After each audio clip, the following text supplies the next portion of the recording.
அனைத்து நண்பர்களுக்கும் வணக்கம். இப்போது தாயகத்திலே கூட்டணிகள் புதிதாக அமைந்து கொண்டிருக்கின்றது.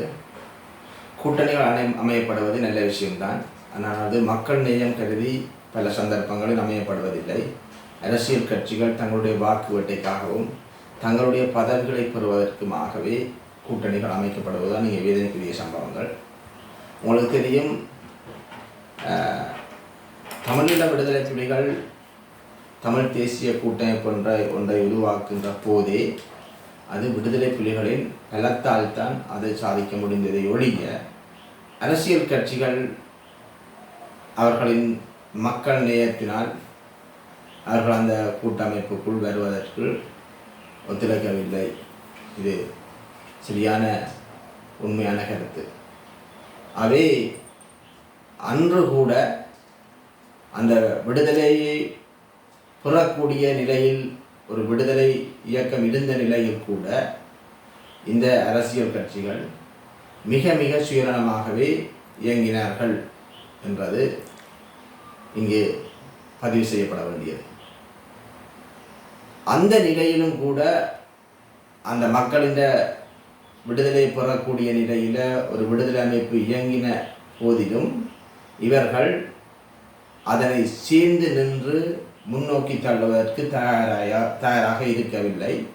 இவர்கள் சுயநிலைமைகளாகத்தான் இருந்து தங்களுடைய அரசியலை செய்தார்கள். எங்களுடைய விடுதலை போராட்டம் பாரிய பின்னடைவை சந்தித்ததற்கும் அது மௌனிக்கப்பட்டதற்கும் இந்த அரசியல் கட்சிகள் காத்திரமான பங்கு அவர்களுக்கும் இருக்கிறது. ஆகவே அந்த விடுதலை புலிகளின் முயற்சியால் உருவாக்கப்பட்ட அந்த தமிழ் தேசிய கூட்டமைப்பு கட்டம் கட்டமாக உடைக்கப்பட்டு இப்போது அது தமிழரசு கட்சியே பல துண்டுகளாக சிதறப்படுகின்ற வாய்ப்புகள் இருக்கின்றது. உங்களுக்கு தெரியும், சுமந்திரா என்று சொல்லி ஒரு நபர் அந்த கட்சிக்குள்ளே வந்து இன்றைக்கு 1800 கோடி ரூபாய் பேக்கேஜ் ஒன்றை அவர் ஏற்று அவர் ஒரு செயல் திட்டத்தை நடைமுறைப்படுத்தி கொண்டிருக்கிறார். அதில் கிட்டத்தட்ட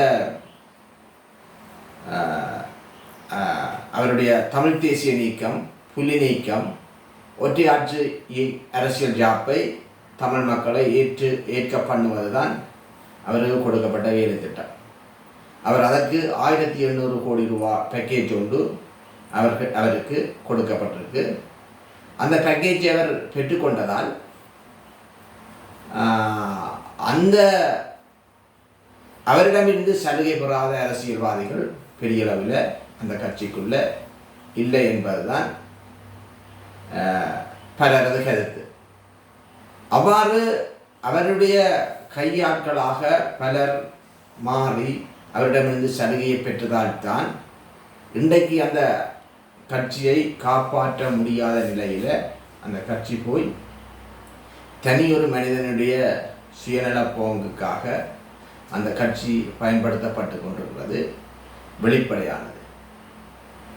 ஆகவே அவர் அதனால்தான் சென்ற ஜனாதிபதி தேர்தலில் அந்த பொது வேட்பாளர் என்ற விஷயத்தை ஆர்கோசமாக எதிர்த்தவர். சரியான காட்டமாக அதனை எதிர்த்து பல கூட்டங்களை நடத்தி கொண்டிருந்தவர். அந்த பொது வேட்பாளரை ஆதரித்து ஒரு பொது கட்டமைப்பு உருவானது. அதில் கூட ஒரு 7 கட்சிகள், பின்னுக்கு இன்னும் 1-2 கட்சிகள் கூடி ஒரு பொது கட்டமைப்புக்கு பொது வேட்பாளரை ஆதரித்து செயல்படுவதற்காக ஒரு கட்டமைப்பு உருவாக்கப்பட்டது. அந்த ஜனாதிபதி தேர்தல் முடிய அந்த கட்டமைப்பு சிதறடிக்கப்பட்டு பல கட்சிகள் வெளியில் போய் பொது தேர்தலுக்காக தங்களுடைய சுயநலங்களுக்காகவும் கட்சி நலன்களுக்காகவும் அந்த முயற்சியை உடைத்து கொண்டு அவர்கள் வெளியில் சென்று தங்களுடைய சுயநலவாத அரசியலை செய்ய வழிகிட்டார்கள். அவை அந்த பொது நலம் இவர்களுக்குள்ள மக்கள் நேயம் என்றது இருந்திருந்தால் அந்த உருவாக்கப்பட்ட 7-8 கட்சிகளும் ஒரு சேர நின்று அந்த பொது தேர்தலை எவ்வாறு எதிர்கொள்ள வேண்டும் என்ற அந்த முன்முயற்சியை சரியாக எடுத்து எங்களுடைய மக்களுக்கு கட்டி வளர்க்கப்பட்ட அந்த பொது ஜனாதிபதி தேர்தலில் ஒரு பொது வேட்பாளர் என்ற ஒரு ஒரு கருத்துக்கு ஊடாக கட்டி எழுப்பப்பட்ட அந்த நம்பிக்கையை தொடர்ச்சியாக பொது தேர்தலையும் இவர்கள் முன்னின்று வளர்த்திருக்கோம். இதில் சிவில் சமூகம் சார்பாக செயல்பட்டவர்களும் அவர்கள் இப்போது தங்களில் பிழை இல்லாத போல கதைக்கிறார்கள். ஆனால் அவர்களுடைய பாரதூரமான பிழைகள் இருக்கு. அவர்கள் இதுவரை காலமும் பத்தி எழுத்தாளர்களாக இருந்தவர்கள் இப்பொழுது நேரடியாக ஒரு செயல்பாட்டில் இறங்கி செயல்பாடுகளை செய்கின்ற போது அவர்கள் அந்த செயல்பாட்டில் கோட்டை விட்டவர்களாக இருந்திருக்கிறார்கள். அந்த செயல் திட்டத்தை ஜனாதிபதி தேர்தலுக்கு மேலே அவர்களால் கொண்டு நகர்த்த முடியாமல் போயிட்டு என்றால் அங்கே அந்த விஷயம் என்னென்னு சொன்னால் அந்த இடத்திலிருந்து அடுத்த கட்டத்துக்கு அவர் நகர்த்தி இருப்போம். ஜனாதிபதி தேர்தல் என்றதோடு அதை கைவிட்டிருக்கக்கூடாது. ஏன்னா அங்கே மக்களின் நம்பிக்கை அங்கே கட்டி வளர்க்கப்பட்டு ஒரு நம்பிக்கை கீற்று ஒளிர்விடுகின்ற போது அதை உடைத்தெறிகின்ற அந்த முயற்சியில் எல்லோரும் அரசியல் கட்சிகளும் சிவில் சமூக பிரதிநிதிகளாக இருந்தவர்களும் அங்கு பொறுப்பற்ற முறையில் செயல்பட்டிருக்கிறார்கள் என்பதை நாங்கள் இங்கே பொறுப்போடு பதிவு செய்கிறோம். தொடர்ச்சியாக அந்த நம்பிக்கையை அவர்கள் வளர்க்கிறதுக்கான முயற்சியை செய்திருக்க வேண்டும். அதில் ஒரு ஒரு சர்வதேச அளவில் செயல்படுகிற ஒரு தமிழ் நிறுவனம் 4 கோடி ரூபாய்களை இதற்காக வழங்கியதாக செய்திகள் பின்பே கசிந்து வந்தது. ஊடகங்களுக்கூடாக அவர்கள் நேரடியாகவே சிலர் அதில் வந்து எவ்வளவு கோடி ரூபா காசு ஜேரட்டாக கொடுக்கப்பட்டது, எப்படி அது இந்த குரங்கு அப்பம் பகிர்ந்த மாதிரி பகிரப்பட்டது என்ற விஷயத்தை அவர் ஊடகங்களுக்கூடாக வெளிக்கொண்டு வந்திருந்தார். 4 கோடி ரூபா கொடுக்கப்பட்டு திரு செல்வம் அடைக்கலநாதன் அவர்கள் 1 கோடி ரூபாவை அதில் சுருட்டிட்டார் என்று சொல்லியும், அதுக்கு பிறகு சுரேன் என்று சொல்கிற டொலோ கட்சி சார்பவர் சுரேன் ராகவனும் சுரேன் பேர் எனக்கு செய்ய சுரேன் என்று தான் அவருக்கு வருது. அவர் வந்து 25 லட்சம் ரூபாவை அதில் அதை எடுத்தான்னு சொல்லியும் மிச்சம் 2.5 கோடி 2.25 கோடிக்குள்ளதான் இங்கே பொது வேட்பாளர் என்ற அந்த செயல்திட்டத்துக்கு வந்தேன்னு சொல்லியும் அதிலேயும் அவர்கள் அந்த பொது வேட்பாளர் அந்த செயல்திட்டத்துக்கு இருந்து அந்த காசை கையாண்டவர்கள் சரியான முறையில் முடிக்க இல்லை.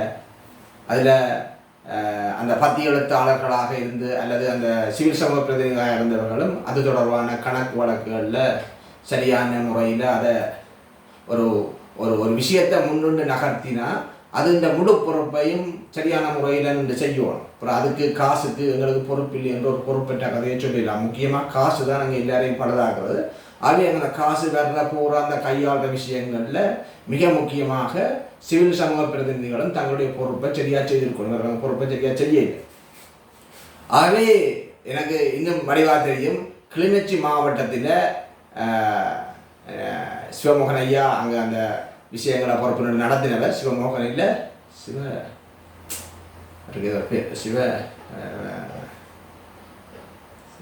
டக்குன்னு வருது இல்லை, அவர் அதை பொறுப்பான நடத்தினவர். இந்த பொது வேட்பாளருக்குரிய அந்த செயல் திட்டத்தை கிளிநொச்சி மாவட்டத்தில் பொறுப்பான நடத்தினவர். முன்னுக்கு ஒரு சில கூட்டங்களை போட்டதோடைய அந்த கூட்டம் முடிய அதுக்கான கணக்கு வழக்குகளை காட்டுறதுக்கான முயற்சிகளை அவர்கள் முன்னெடுக்கிறார். அதுக்கான அடுத்த கூட்டத்தை போட்டு அதுக்கான அந்த கணக்கு வழக்குகளை சரியான முறையில் எல்லோருக்கும் மத்தியில் வெளிப்படுத்துகிற தன்மை அவர்கள்ட்ட இருக்கே இல்லை. அதே மாதிரி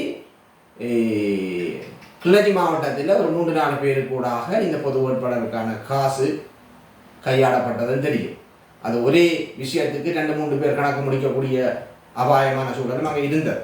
அவை இந்த விஷயங்கள்ல எல்லாம் சரியான முறையில் மக்கள் நேயம் உள்ள அந்த நம்பிக்கையோடு மக்கள் நேயம் உள்ள முறையில் அந்த செயல்பாடுகளை முன்னெடுத்தால்தான் இந்த விடயங்கள் சரியான முறையில் மக்கள் ஒரு ஒருங்கிணைந்த ஆதரவையும் தருவார்கள், அதில் நம்பிக்கையும் வைப்பார்கள். ஆகவே இவ்வாறான முயற்சிகளை எல்லாத்தையும் தவிடுபொடியாக்கிட்டு இப்போ திருப்பி பொது தேர்தலில் ஜனாதிபதி தேர்தலில் ஒழுங்கமைக்கப்பட்ட கூட்டமைப்பு பொது தேர்தலில் சிதறடிக்கப்பட்டு பொது தேர்தலில் ஏற்பட்ட தோல்விக்கு பிறகு திருப்பியும் அங்கே நாங்கள் வந்து திருப்பி ஒரு கூட்டணி அமைக்கிறன்றது எவ்வளோத்துக்கு அது நல் முயற்சிகளை தரும்ன்றதில் எங்களுக்கு பாரிய சந்தேகங்கள் இருக்குது. இருந்தாலும் ஒரு 9 கட்சிகள் ஒருங்கிணைந்து இந்த செயல்பாடுகளை செய்கிற போது நாங்கள் அதனை வரவேற்கத்தான் செய்கின்றோம், எச்சரிக்கை உணர்வுடன். ஏனென்று சொன்னால் கடந்த காலங்களில் ஒரு சரியான கூட்டமைப்பை உருவாக்கி ஒரு சட்டபூர்வமான ஒரு ஒருங்கிணைவுகளை அதை கொண்டு நடத்துறதுக்கு இவரால் இயலாமல் போயிட்டு, அவை இவர்கள் மீண்டும் மீண்டும் முயற்சியை துவங்குறதும் கோட்டை விடுறதுமாக இருக்கிறவர்கள் தான் திருப்பி தங்களுடைய முயற்சிகளை துவங்கி கொண்டிருக்கிறார்கள் ஒழிய ஒரு நல்ல முயற்சியாக அது வெற்றி பெறுற அளவுக்கு கொண்டருவார்கள் என்றதில் எங்களுக்கு சந்தேகம் தான் இருக்குது. அதில் இருக்கிற பலரை எங்களுக்கு தெரியும்.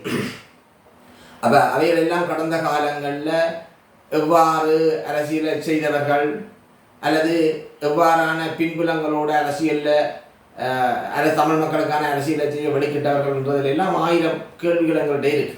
இருந்தாலும் ஒரு மக்கள் நலன் சார்ந்த முயற்சியாக இது இருக்கணும்.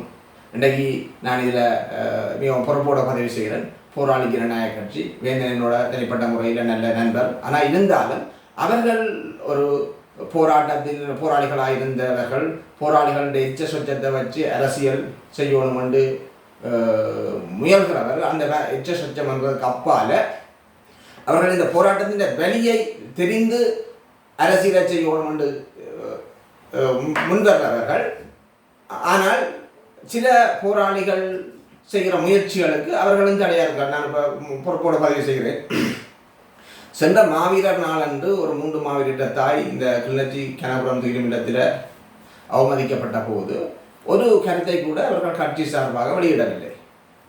அதே நேரத்தில் இப்போது முள்ளிவாய்க்கால் அந்த முற்றத்தில் ஒரு போராளி உண்ணாவிரத போராட்டத்தை ஆரம்பித்த நேரம் அது சரியோ பிள்ளையோ அது இல்லைங்க பிரச்சனை.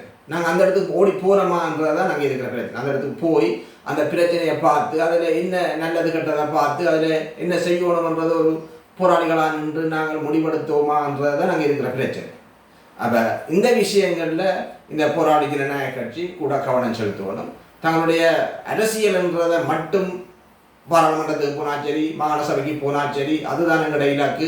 அரசியல் கட்சியோட முரண்பாடுகளை வளர்த்துடக்கூடாதுன்றதுக்காக இங்கே போராளிகள் மாவீரர்கள் பாதிக்கப்படுகின்ற போது அதை கண்டும் காணாமமாக இருந்துவிட்டு பிறகு நாங்கள் போராளிகளுக்காகவும் மாவீரர்களுக்காகவும் அல்லது போராளிகளின் அந்த அந்த வழியை தொடர்ந்து நாங்கள் அரசியல் செய்ய போகிறோம்ன்றதும் ஒரு காணல் நீராகவோ அல்லது ஒரு வெற்றி பேச்சாகவோ தான் இருக்க முடியும்.